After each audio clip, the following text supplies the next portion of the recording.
So you have learned how we can use hash tables or hash maps to solve programming problems. Now going forward, we're going to dig in and see how these data structures work internally and why they're super fast. So earlier I told you that when we insert a key value pair in a hash table, this hash table will get the key, and based on this, it will figure out where to store this value in memory. Now technically we store these values in an array. So in more accurate terms, the hash table should map this key to an index value, the index at which we should store this value. This is the job of a hash function. So a hash function is a function that gets a value and maps it to a different kind of value, which we call a hash value, a hash code, digest, or just hash. Now, in the context of data structures, a hash function maps a key value to an index value. Let's see how that works. If our employee number or key is 1, we can easily store this value at this index. So if we have an array of items, we can simply set items of 1 to Mosh, right? But what if this is a very large number? Let's say 1, 2, 3, 4, 5, 6, and we only have 100 employees. We don't want to create a super large array just to store 100 employees. Let's say our array has a capacity of 100 items. So we should map this number, this employee number, to a number between 0 to 99, because 99 is the index of the last item in this array, right? How can we do this? How can we map this number to this range? You learned that earlier in the course.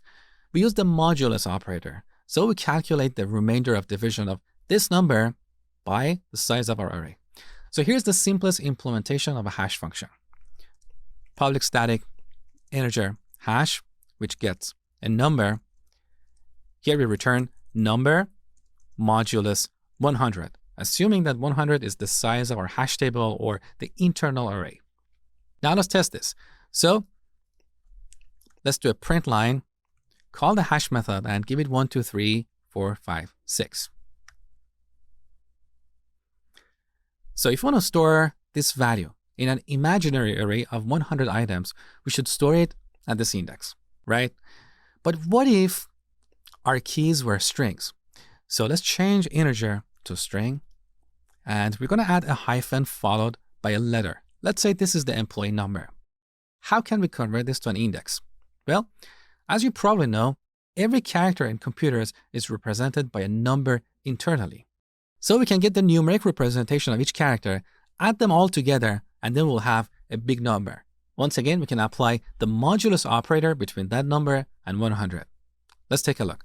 So I'm going to change this to a string and rename this to key.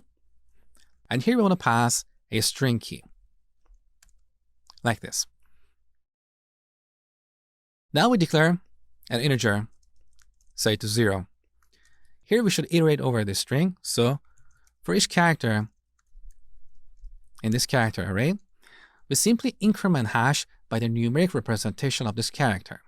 So even though we are working with characters here, because we have declared hash as an integer, when we apply the augmented assignment operator between a character and an integer, this character will get automatically converted to an integer.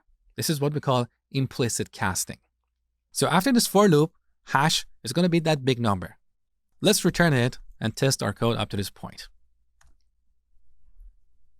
So the hash of that long string is 419, but our array has a limit of 100 items. So now we can apply the modulus operator here and figure out at which index we should store this employee. Now, this is a super simplified implementation. There's so many algorithms for calculating hashes. Some of these algorithms are used in cryptography. For example, when storing people's passwords, we don't want to store them in plain text. So we pass them to a hash function, and this hash function will generate a long, complicated string based on that password. Something like this. This will be a hash value. Now, in the context of cryptography, this is not going to be an index value. This is just a hash value. But in the context of data structures or hash tables, this hash function should return an index value. This is where we want to store an item in an array. That's the basic idea about hashing. Now, in Java, every object has a method called hashcode. So if we declare a string here, this string has a method called hashcode. this method will convert the string into a hash value. Let me show you. So back to our main method. Let's temporarily comment out all this code. Here we declare a string, orange. Now we print string.hashcode.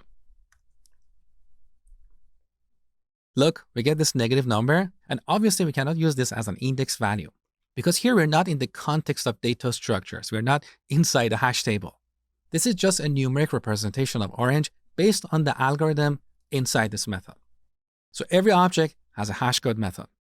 Now the hashmap class that we have in Java uses this hashcode, and then it does some extra work to map it to an index value. So this is all about hashing. Next, we're going to talk about collisions.